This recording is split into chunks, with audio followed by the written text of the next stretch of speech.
Ahora veremos lo que es la notación de subíndices.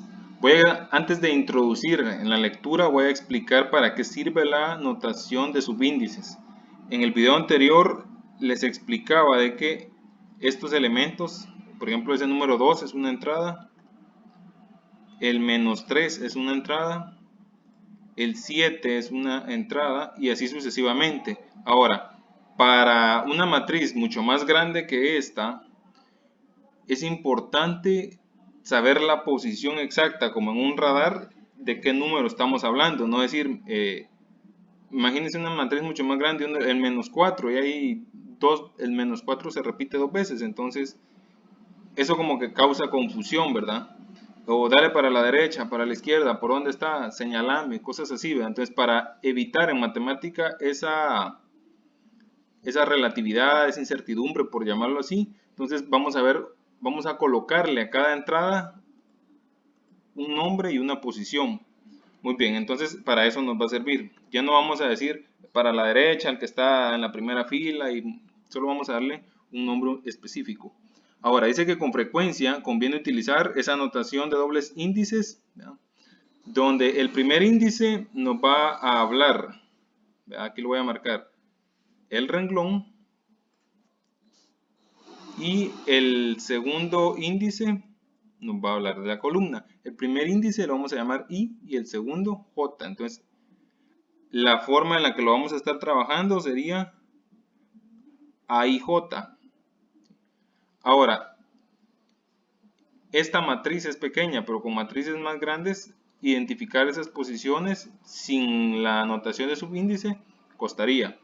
Ahora bien, aquí nos da ejemplo. Por ejemplo, la posición 2 está en la posición A11. Mucho cuidado con leerlo A11 porque no tiene ese significado. Ahora, por ejemplo, si yo les digo la posición A12, sería -3. Si yo les digo la posición A22, sería 0. Si yo les digo qué número está en la posición A23, sería el 4. Y así sucesivamente podemos ir identificando cada uno de los números que aparecen, ¿verdad? Por ejemplo, la posición A21 es el número 1. Muy bien, entonces ya esto facilita mucho más la ubicación de las entradas de una matriz. Ahora, generalmente esto se expresa así. Esta es una matriz extendida donde están todas las entradas y todas las posiciones A y J. Aquí estaría la A11, A12, A13. Me estoy moviendo para acá.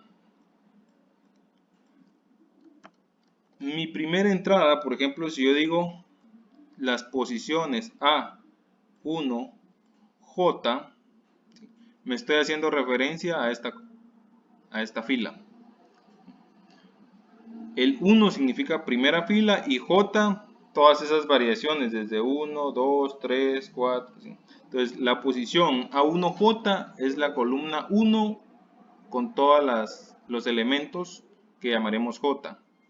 Por el contrario, si yo tengo la posición A y 1, A y 1 es una posición que me está haciendo referencia a la columna 1, y la I del inicio es la que está variando para abajo, ¿verdad?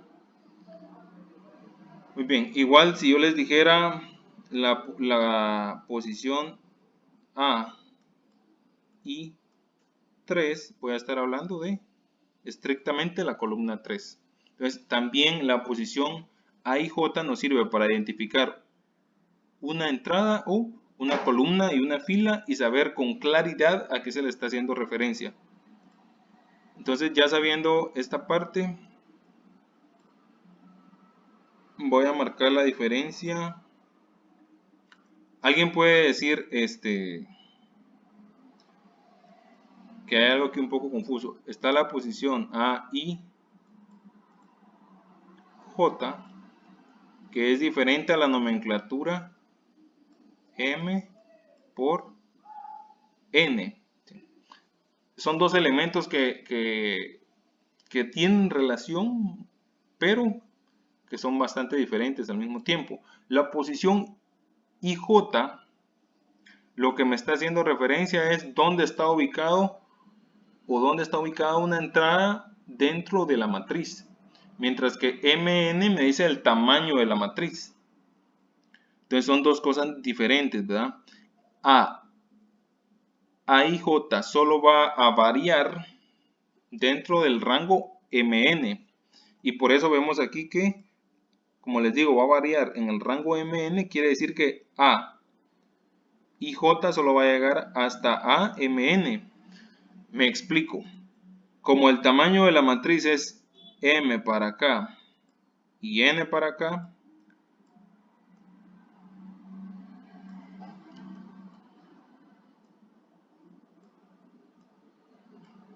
entonces M por N siempre van a ser dos números, hasta ahí.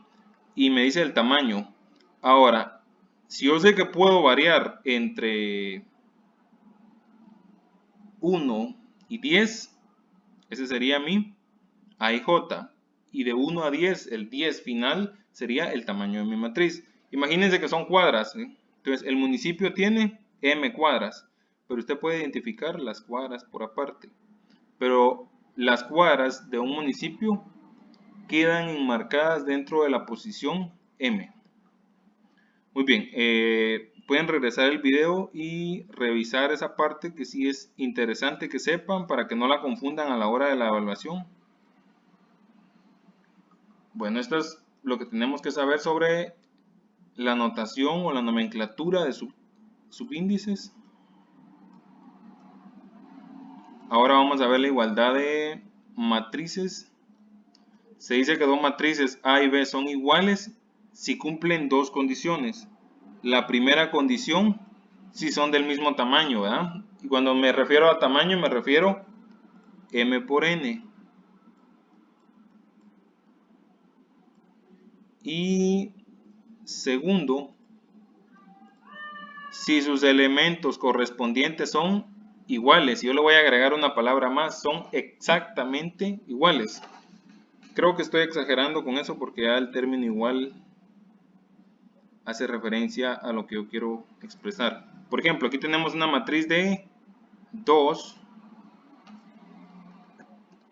por 1, 2, 3. Pero la otra matriz B, para ser igual, tiene que tener exactamente la misma forma, ¿verdad? Sería 2 por 3. Ahora, vemos que aquí hay un número que falta y aquí hay una X, ¿verdad? Entonces, X tiene el valor de 0 porque se corresponden exactamente. Y Y tiene el valor de 0 y X tiene el valor de 5. Si se dan cuenta, los números del final de la matriz son exactamente iguales. 3 arriba, 4 abajo, 3 arriba, 4 abajo. Y entonces ahora necesito ubicar la posición A, vale 2. Y la posición B tiene el valor de... menos 1. Entonces, esos colores que hice yo es la relación de igualdad de matrices. Decir que 2 es igual a otro número es decir esta expresión. 2 es igual a 2. Eso solo ahí es cierto, ¿verdad? Entonces lo mismo tiene que pasar aquí. Elemento a elemento los números deben de ser iguales. Si en un lado de la matriz hay una variable, quiere decir que esa variable estrictamente tiene que tomar el número de su contrapartida, ¿verdad?, en la posición A y J. Entonces, esto sería lo que tenemos que saber sobre igualdad de matrices y sobre nomenclatura de subíndices.